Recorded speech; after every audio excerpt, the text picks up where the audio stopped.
Hello everyone.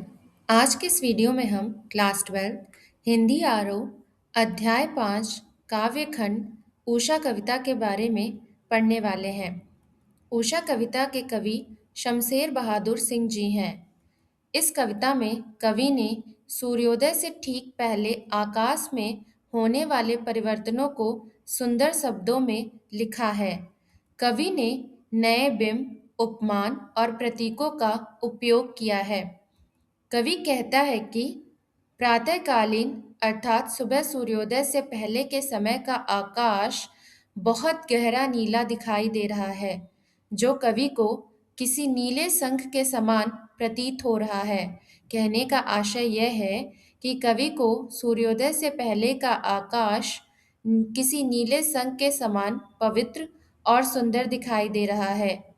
धीरे धीरे सुबह का आसमान कवि को ऐसा लगने लगता है जैसे किसी ने राख से चौका लिपा हो, अर्थात आसमान धीरे धीरे गहरे नीले रंग से राख के रंग यानी गहरा स्लेटी रंग होने लगता है। प्रातःकाल में ओस की नमी होती है, गीले चौके में भी नमी होती है, अतः नीले नभ को गीला बताया गया है। साथ ही प्रातःकालीन वातावरण की नमी ने सुबह के वातावरण को किसी शंख की भांति और भी सुंदर, निर्मल और पवित्र बना दिया है। धीरे धीरे जैसे जैसे सूर्योदय होने लगता है तो हल्की लालिमा आकाश में फैल जाती है। उस दृश्य को देखकर ऐसा लगता है जैसे काली रंग की सील अर्थात मसाला पीसने के काले पत्थर को लाल केसर से धो दिया गया हो। सुबह के समय आकाश ऐसा लगता है मानो किसी बच्चे की काली स्लेट पर किसी ने लाल खड़िया मिट्टी, जो कि चिन्ह बनाने के काम आने वाली मिट्टी है, वह मल दी हो।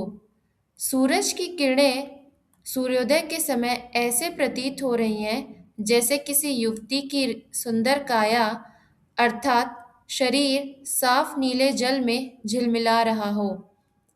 कुछ समय बाद जब सूर्योदय हो जाता है अर्थात जब सूर्य पूरी तरह से आकाश में निकल जाता है, तब उषा यानी ब्रह्मवेला का हर पल बदलता सौंदर्य एकदम समाप्त हो जाता है। ऐसा प्रतीत होता है जैसे प्रातःकालीन आकाश का जादू धीरे धीरे खत्म हो रहा है। Thank you so much for watching this video. Do like and subscribe the channel. Thank you so much for watching it.